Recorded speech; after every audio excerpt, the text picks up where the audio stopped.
자, 우리 옆에 분들과 다시 한번 인사하겠습니다. 오늘 정말 잘 오셨습니다. 자, 은혜 받기 원합니다. 네, 감사합니다.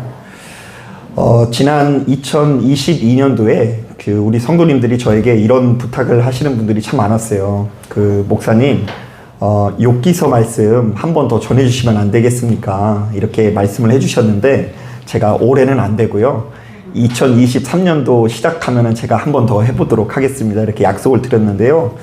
새해를 시작하면서 또 이 말씀들이 생각이 나기도 하고, 이 말씀의 내용이 한 해를 시작하는 우리들에게 너무 필요한 것 같아서 다시 한번 펴는데요. 자, 동일한 말씀인 것 같아도 날마다 우리의 마음을 새롭게 하시는 성령께서 새 은혜를 부어주시는 여러 역사가 나타나게 되기를 주님의 이름으로 축복합니다.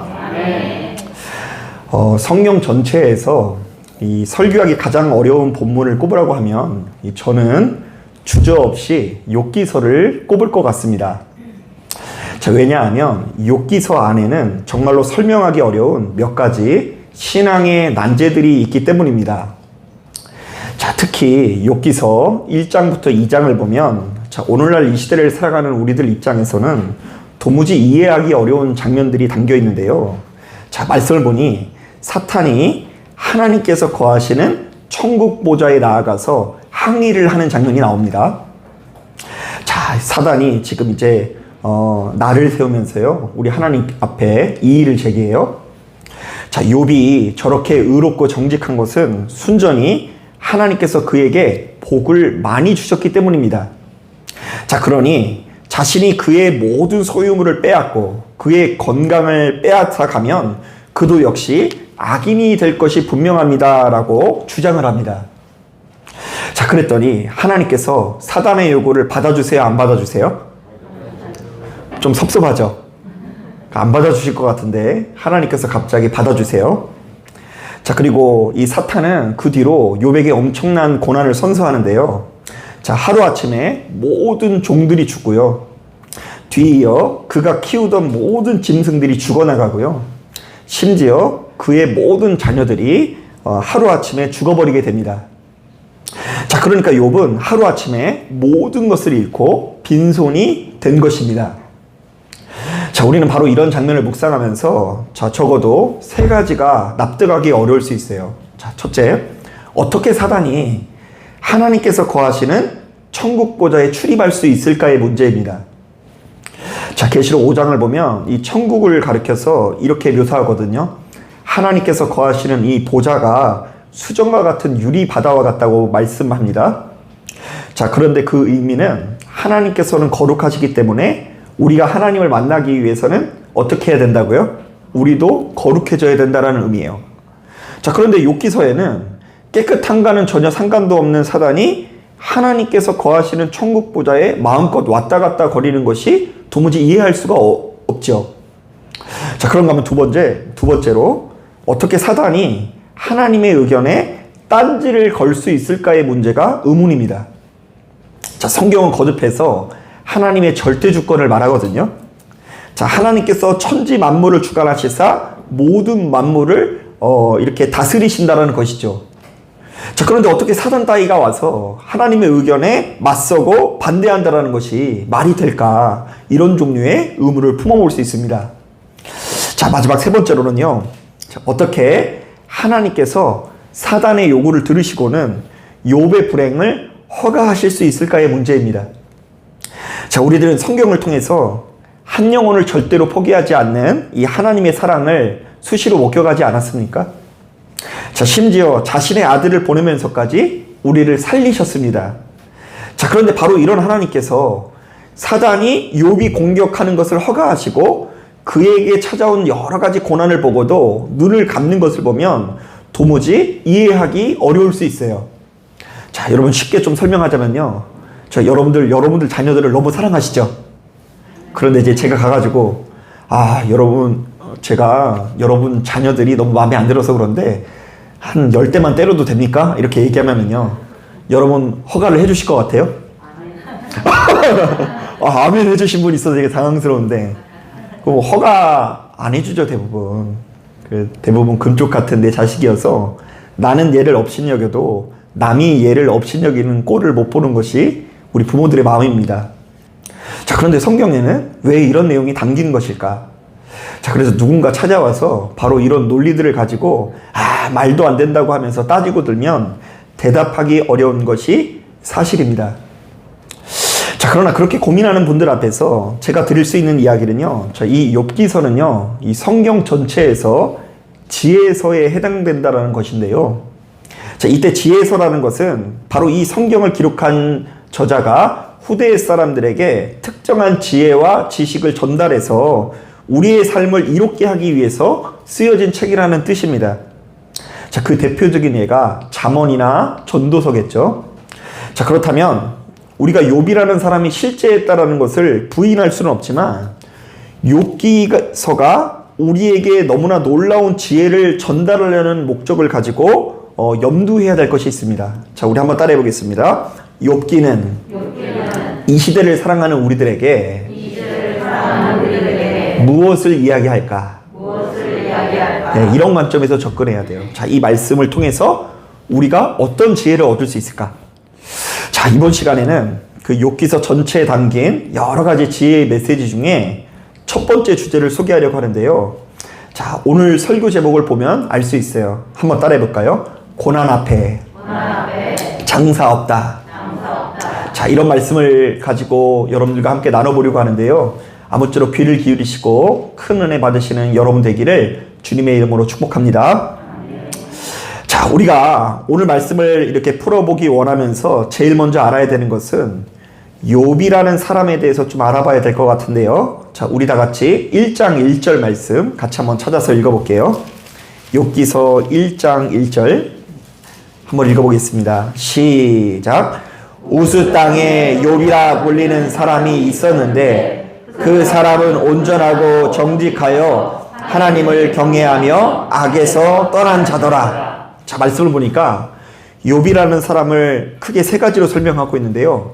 자, 욥은 온전하고 정직한 사람이었다. 욥은 누구를 경외하는 사람이었다? 하나님을 경외하는 사람이었다. 그는 악에서 완전히 떠난 사람이었다라고 이야기합니다.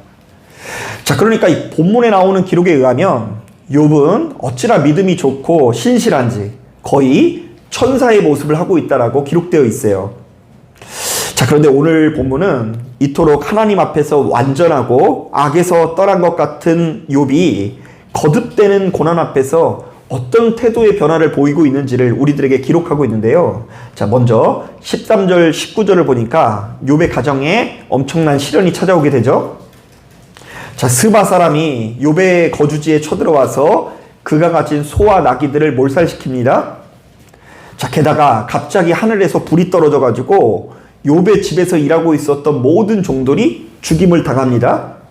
자, 계속해서 갈대아 사람들이 쳐들어와서 낙타를 죽이고요. 결정적으로는 큰 태풍이 불어서 집이 무너지면서 욥의 자녀들이 모조리 죽게 되었다라고 합니다. 자, 더욱이 놀라운 것은요, 이 모든 일이요, 겨우 며칠 만에 일어난 일이에요? 하루 만에 일어난 일이에요. 하루 만에. 자, 사람의 인생이 어쩌면 이렇게 안 풀릴 수 있을까요? 자, 욥은 하루아침에 모든 재산을 잃고 모든 자녀들을 잃게 되는데요. 아마도 요즘 TV에서도요, 누군가 이런 내용을 가지고 드라마를 찍으면 막장 드라마라고 해서요, 심한 욕을 먹을 것 같은 내용이 바로 이 성경 안에 담겨 있어요. 자, 아니나 다를까 욥이 너무나 고통스러웠는지 자신의 옷을 찢고 머리털을 밀어버린 채 통곡합니다. 자, 이거 뭐예요? 지금 욥에게 죽을 것 같은 괴로움이 찾아왔다라는 것입니다. 자, 하지만 욥이 정말로 믿음이 좋은 사람인 것이 분명한 것이 바로 이 절망의 순간에 그럼에도 불구하고 하나님 앞에 예배드리면서 이런 고백을 해요. 자, 우리 다 같이 1장 21절 말씀 다시 한번 읽어보겠습니다. 1장 21절 시작.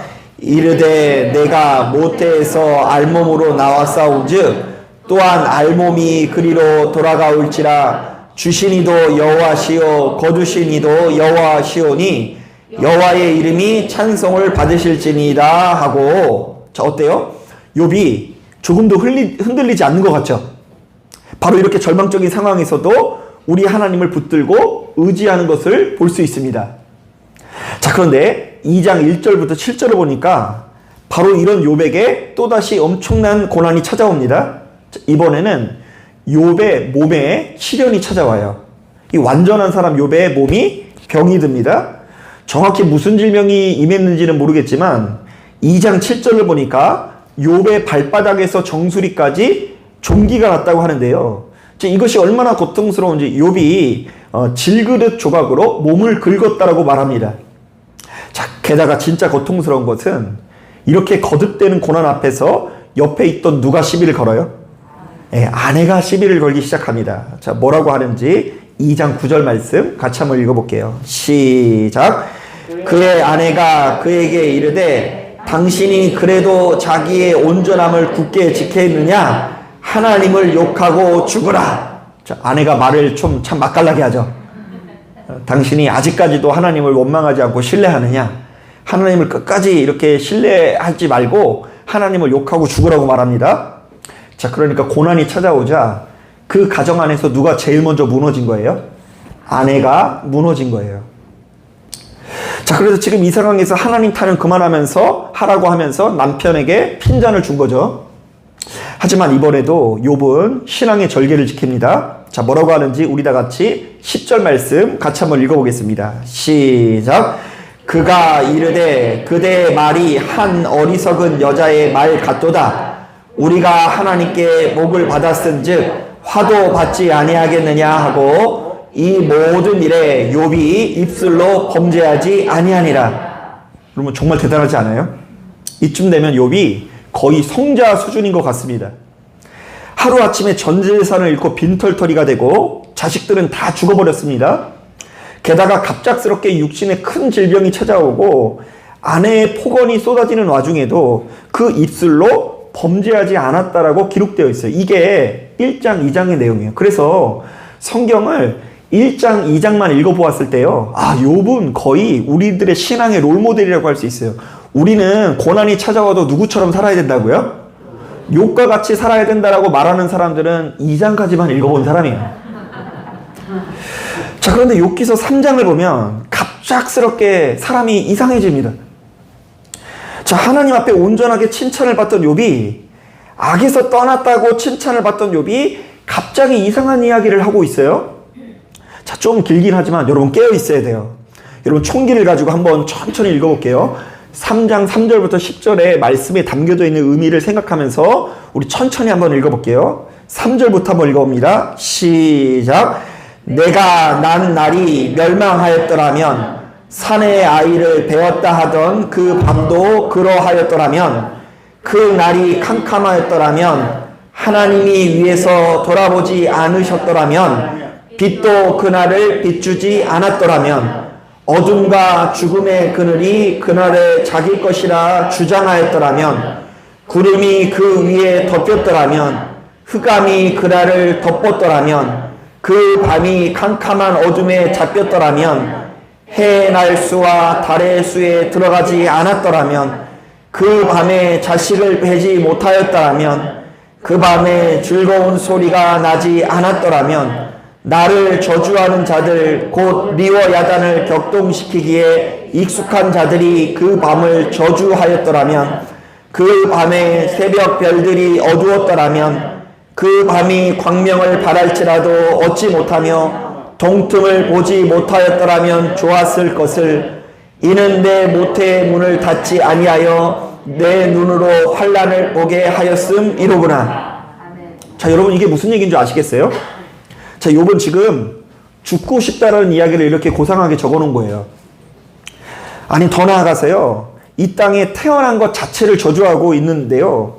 차라리 누구 뱃속에서 죽었더라면 예, 나를 이렇게 잉태하신 엄마의 뱃속에서 죽었으면 나았을 텐데 괜히 이 땅에 태어나서 이토록 끔찍한 일을 경험한다면서 자신의 삶 전체를 송두리째 부정하고 있는 것입니다. 더욱이 이스라엘 백성들은요 어떤 사고를 가지고 있냐면요 생명을 주신 분이 누구시라고요? 하나님이시라는 믿음을 가지고 있었어요. 자, 그래서 특이하게도요 이 아이를 잉태한 엄마가 이제 생명을 위협을 느껴서 둘 중 하나를 선택해야 돼요. 자녀냐 엄마냐. 그럼 우리나라는 100% 누구를 선택해요? 엄마를 선택하죠. 딸 죽이는 사람이 어디 있습니까? 자, 그런데 유대인들은 아직까지도 뱃속에 있는 아이를 선택하고 엄마가 희생하는 게 도리예요. 자, 그런데 이런 문화에서 지금 이 욥이 엄마 뱃속에 잉태한 자신의 생명을 저주하고 있다는 것은 사실은 천지 만물을 다스리는 누구의 섭리요? 하나님의 섭리를 철저히 거절하는 위치에 서 있다는 걸 우리에게 보여주는 것입니다. 자, 심지어 20절부터 26절을 보면 그 하나님의 은혜의 섭리를 거절한 욥에게 아주 깊은 회의가 찾아오는데요. 제가 보았을 때는 거의 우울증 비슷한 고백들을 하고 있어요. 자, 우리 다 같이 20절부터 26절 보면서 이런 마음이 찾아오면 지금 내가 이 타락한 마음인 걸 알아야 돼요. 자, 20절, 26절도 한번 천천히 읽어볼게요. 시작. 어찌하여 고난당하는 자에게 빚을 주셨으며 마음이 아픈 자에게 생명을 주셨는고 이러한 자는 죽기를 바라도 오지 아니하니 땅을 파고 숨긴 보배를 찾음으로 죽음을 구하는 것을 더하다가 유금을 찾아 얻으면 심히 기뻐하고 즐거워하나니 하나님에게 둘러싸여 길이 아득한 사람에게 어찌하여 빚을 주셨는고 나는 음식 앞에서도 탄식이 나며 내가 앓는 소리는 물이 쏟아지는 소리 같구나. 내가 두려워하는 그것이 내게 임하고 내가 무서워하는 그것이 내 몸에 미쳤구나. 나에게는 평온도 없고 안일도 없고 휴식도 없고 다만 불안만이 있구나. 자, 지금 욥은요 별게 다 기분 나쁜데요. 하나님께서 빚을 주신 것도 불만이고 자신이 죽지 않고 살아있는 것도 불만이라 하고요. 밥을 먹으려고 음식 앞에 서면 괜히 뭐가 난다고요? 눈물이 나고 그 마음에 불안만이 가득하게 차오른다고 고백하고 있어요. 자, 어떠십니까? 자, 우리는 욥기서 1장부터 3장의 내용을 간략하게 살펴보았습니다. 자, 그런데 욥은 거듭된 고난 앞에서 결국 흔들립니까? 안 흔들립니까? 흔들려요. 자, 욥이 거듭되는 고난 앞에서 낙심한 것 같습니까? 아니면 한결같은 것 같습니까? 심히 낙심하고 있습니다. 그도 역시 자신에게 반복적으로 찾아온 고난 앞에서 큰 시험이 들었다는 것을 우리에게 클로즈업하고 있어요. 욥은 고난을 당하기 전에는 그 누구보다도 아름다운 신앙인이었습니다. 온전하고 정직한 사람이요 하나님을 경외하며 악에서 떠난 자였습니다. 자, 그런데 그도 역시 거듭된 시련 앞에서 어떻게 되었다고요? 자기의 생일을 저주하며 어머니 태 속에서 죽는 것이 나을 뻔했다라고 고백하게 되었다라는 거예요. 그래서 그의 심령에 그 어떤 평안도 없고 휴식도 없고 불안만이 가득하다라고 고백하고 있습니다. 여러분, 오늘 말씀의 포인트가 바로 여기 있는데요. 자, 욥기서의 저자는 사람이 이렇듯 연약한 존재라는 것을 우리들에게 증언하고 있어요. 사람은 그 누가 되었든 연약한 존재이며 그러므로 거듭된 고난 앞에서 장사가 없다. 그러므로 너희는 눈앞에 형편없어 보이는 누군가를 볼지라도 실망하지 말고 눈앞에 아무리 대단해 보이는 사람이 있을지라도 그를 경배의 대상으로 삼아서는 안 된다. 오로지 완전하신 분은 누구밖에 없다? 하나님밖에 없다라는 것이 우리 믿음의 가장 첫 번째 조건이 됨을 소개하는 거예요.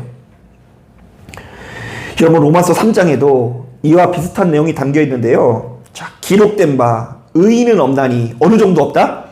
하나도 없으며. 이 땅에 의인이 없는 정도가 아니라 어느 정도 없다고요? 하나도 없다고 증언합니다. 자, 계속해서 말씀을 보면 그 뒤에 보면 이런 내용이 나옵니다. 하나님의 말씀을 듣기는 하나 깨닫는 자도 없고 하나님을 믿는 것 같으나 하나님을 찾는 자도 따지고 보면 없고 다 치우쳐 함께 무익하게 되고 선을 행하는 자가 없나니 하나도 없도다. 사실 신앙을 가진 우리들은 자기 자신에 대한 우월감을 갖기 십상입니다. 그리고 바로 그 우월감을 바탕으로 주변에 있는 사람들을 쉽게 판단하고 정죄하곤 합니다. 믿음을 가진 사람일수록 내 주변에 있는 사람들이 다 문제 있다라고 말하기 십상이라는 것입니다. 그리고 얼마나 그냥 날카롭게 잘 찾아내는지. 이 사람은 이래서 문제라고 하고요. 저 사람은 저래서 문제라고 말할 수 있습니다. 하지만 오늘 우리가 읽은 본문은 인간은 누가 되었든 간에 그렇게 대단한 존재가 아닐 뿐 아니라 소위 말해서 고난 앞에 장사가 없다. 너에게 주어진 형편과 상황들이 좋지 못하게 흘러가면 결국에는 무너질 수밖에 없다라고 증언하는 것입니다. 자, 그렇기 때문에 우리들은 오늘 우리가 읽은 이 본문을 보면서 이런 결론을 얻을 수 있습니다.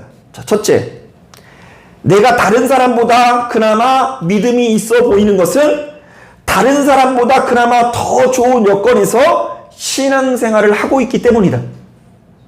믿음이 있어 보이는 것은 지금 내가 복을 많이 받아서 그렇게 보일 수밖에 없는 거예요.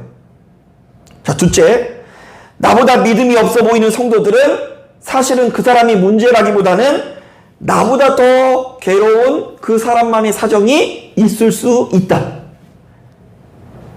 좀 더 쉽게 말하면 우리가 가진 모든 믿음의 열매가 사실은 우리 주님께서 주신 은혜의 선물이며 우리에겐 그 어떤 공로도 없다는 이야기를 하는 것입니다. 자, 이런 점에서 우리가 반드시 새겨야 되는 말씀이 있는데요. 요한일서 4장을 보면 이런 말씀이 있어요. 제가 한번 읽어볼게요. 하나님의 사랑이 우리에게 이렇게 나타난 바 되었으니 하나님이 자기의 독생자를 세상에 보내심은 그로 말미암아 우리를 살리려 하심이라. 사랑은 여기 있으니 우리가 하나님을 사랑한 것이 아니요 하나님이 우리를 사랑하사 우리 죄를 속하기 위하여 화목제물로 그 아들을 보내셨습니다. 자, 한번 따라해 볼게요. 우리가 하나님을 먼저 사랑한 것이 아니라 하나님께서 먼저 우리를 사랑해 주셨습니다. 예. 지금 내가 이 교회에 나와서 예배 드리는 자가 된 것은 내가 대단해서, 다른 사람들은 강팍해서 예수 안 믿지만 내가 참 대단해가지고 이 교회에 나와서 예수 믿게 됐다라는 것이 아니라, 나는 여전히 형편없고 부족하지만 이런 나를 하나님께서 아껴주시고 사랑해 주셨기 때문에 이런 것을 이렇게 좋은 것을 누린다라는 이야기를 하는 거예요. 여러분, 우리가 신앙생활 하면서 바로 이것을 입술로 고백하는 것이 아니라 가슴으로 깨닫는 것이 너무나 중요한데요. 자, 왜냐하면 우리의 공로 없음을 깨닫고 이런 우리들을 향한 하나님 아버지의 한량없는 사랑을 깨닫는 것이 진정한 믿음 생활의 시작이기 때문입니다. 우리가 정말 빚진 자의 심정을 가지고 하나님 앞에 면목 없는 마음을 간직하는 것이야말로 진정한 회개 생활과 감사 생활의 시작이기 때문에 우리는 바로 이런 마음을 가져야 되는 것입니다. 그리고 안타깝게도 자기 자신이 얼마나 허물 많고 부족한지를 깨닫지 못하는 사람은 생명을 누릴 수 없는 것입니다. 자, 저는 목사가 된 이후에 하나님께서 저에게 주신 가장 첫 번째 은혜가 바로 이것이더라고요. 아, 내가 하나님 앞에 너무나 부족하고 못난 죄인이다. 차마 고개를 들 수 없는 참 별 볼 일 없는 사람이다라는 그런 마음이 제 안에 생겨나는 것이 저의 신앙의 첫 번째 이 선물이었어요. 사실 저는 아주 어렸서부터 굉장히 특별한 믿음의 가정에서 자랐는데요. 당시에 저희 가정의 분위기를 간략하게 설명해 보자면요.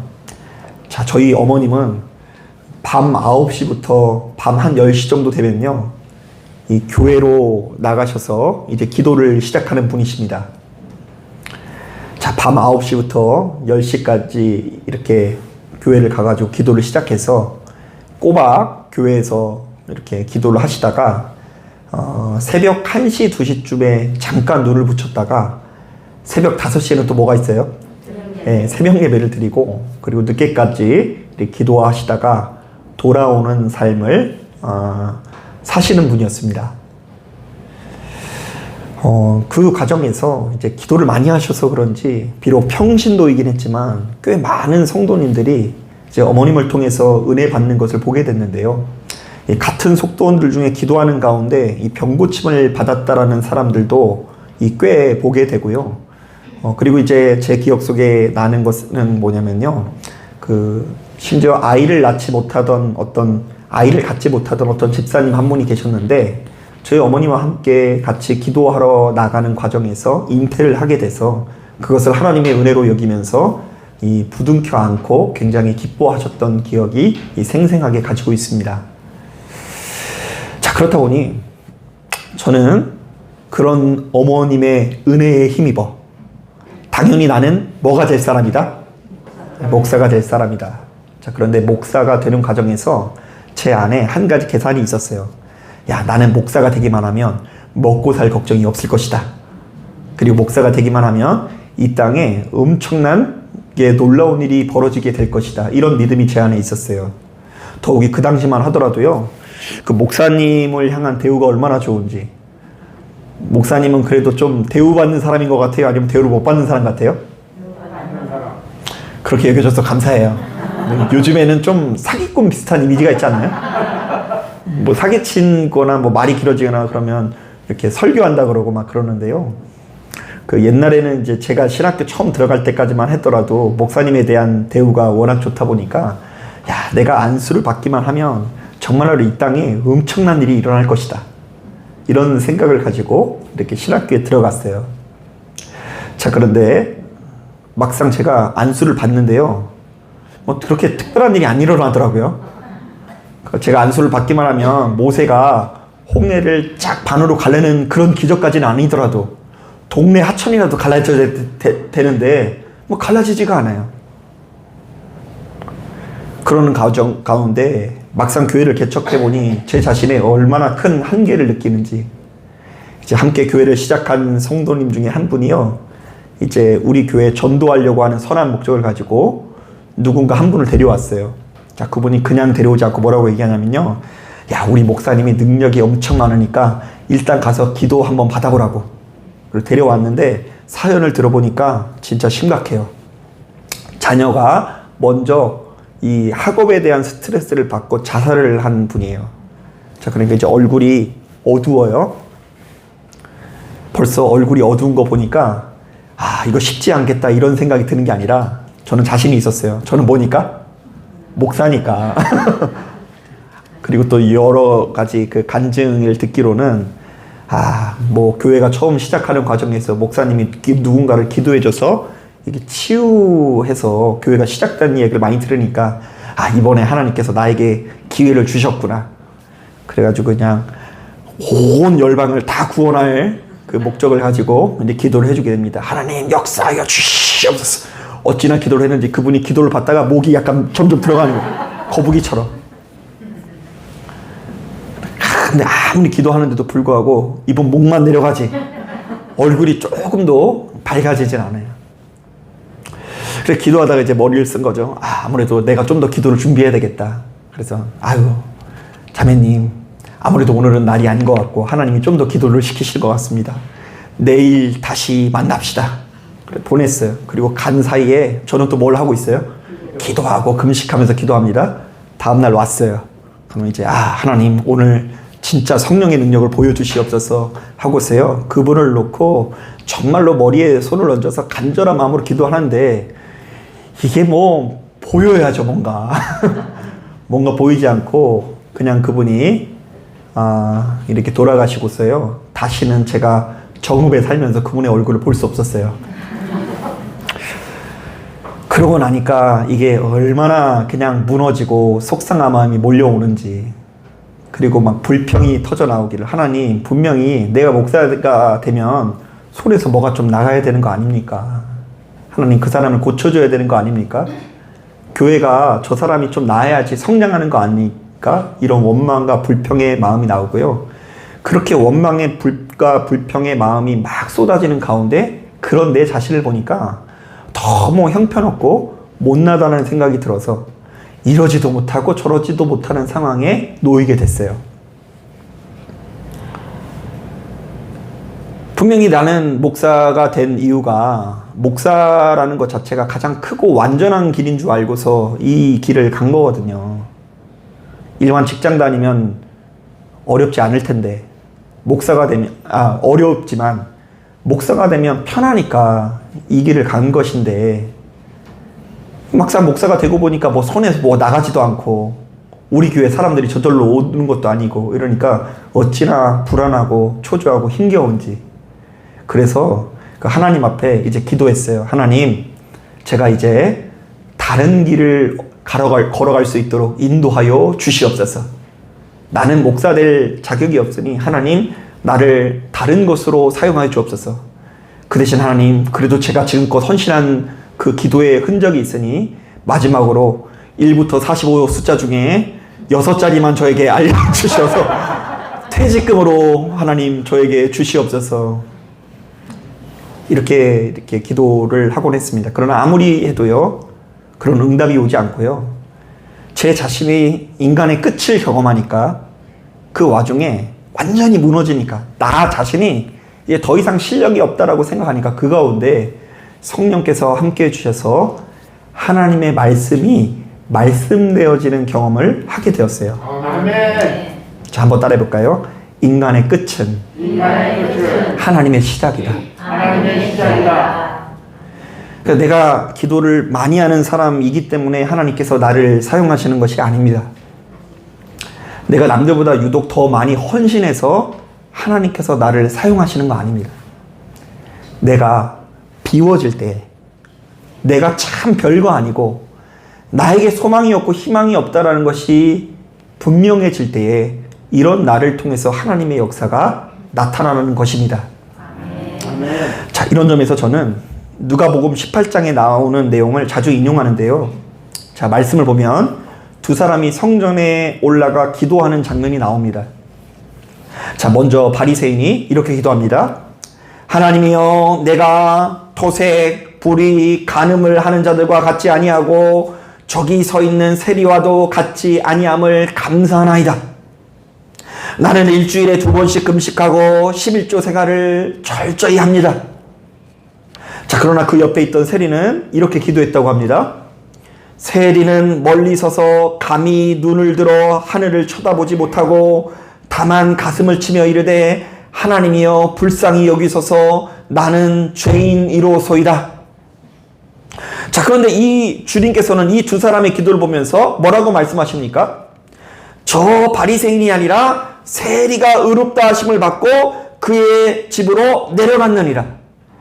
무릇 자기를 높이는 자는 낮아지고 자기를 낮추는 자는 높아지리라. 자, 사랑하는 여러분, 여러분들은 지금 우리 하나님 앞에서 바리새인들의 모습입니까? 아니면 세리의 모습입니까? 자, 여러분들은 스스로의 공로를 자랑하는 신앙생활을 하십니까? 아니면 하나님 앞에 차마 고개를 들 수 없는 면목 없는 마음을 간직한 신앙생활을 하고 계십니까? 우리가 예수 안에서 진정한 생명을 누리기 위해서는 내 자신의 공로 없음을 깨달아야 합니다. 내 자신이 얼마나 허물이 많고 부족한 사람인지를 아는 것이 모든 능력의 시작인 것입니다. 나는 매력 있는 사람이다. 나는 가는 곳곳마다 능력 있는 사람이다. 나는 성공한 사람이다. 나는 출세한 사람이다. 바로 이런 마음을 가지고는 제대로 된 은혜를 누릴 수 없는 것입니다. 나는 부족한 사람입니다. 나는 부족한 부모요, 부족한 자녀요, 부족한 직분자요, 나는 이 땅에서 이룬 것 하나도 없는 후회가 가득한 사람입니다. 하나님, 나에게 이렇게 소망이 없으니 이런 나를 함께하여 주시사 하나님 나를 도와주시옵소서.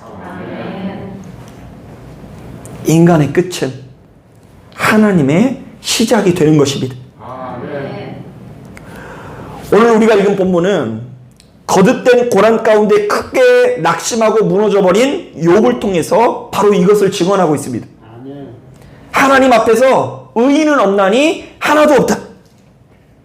그 대단한 욥, 동방에서 제일 잘 나가는 완전한 욥도 거듭되는 고난 앞에서 그의 삶을 송두리째 부정하게 되었다. 그러나 인간적인 눈에는 이 모든 것들이 다 망한 상황처럼 보일지라도 사실은 그때가 하나님께서 일하시는 권능의 시작이다. 아멘. 그래서 여러분, 우리는 이렇게 항상 되뇌어야 합니다. 내가 다른 사람보다 믿음이 있어 보이는 것은 다른 사람보다 그나마 더 좋은 여건에 있기 때문이다. 자, 나보다 믿음이 없어 보이는 성도들은 사실은 나보다 훨씬 더 어려운 사정을 가지고 있어서 그런 것일 수 있다. 나는 그렇게 대단한 사람이 아니다. 자, 그러니까 우리가 가진 모든 믿음의 열매가 사실은 우리 주님께서 주신 은혜의 선물이며 우리에게 그 어떤 공로도 없다라는 것이 보다 분명해져야 한다라는 것입니다. 사랑하는 여러분, 이제 2023년도 새해를 맞이한 우리들의 신년 가운데 바로 이런 믿음의 역사가 자리 잡게 되길 축복합니다. 아멘. 은혜를 어설프게 받으면 가는 곳곳마다 다툼과 분쟁이 일어날 수밖에 없어요. 내가 권능 있는 자니까 고개 숙이지 못해요. 탓하고 정죄합니다. 내 인생이 요 모양 요 꼴인 것은 순전히 다 남 탓입니다. 그러나 진짜 은혜 있는 사람은요, 이 서름과 고독을 하나님과 풀기 위해서 노력하게 됩니다. 나는 잘한 게 하나도 없습니다. 나는 허물이 많습니다. 부족합니다. 가는 곳곳마다 실패입니다. 여러분, 이렇듯 시간이 흐를수록 나의 작음을 알고 전능자 하나님의 크심을 발견해 나갈 수 있는 저와 여러분들이 되기를 주님의 이름으로 축복합니다. 아멘. 기도하겠습니다.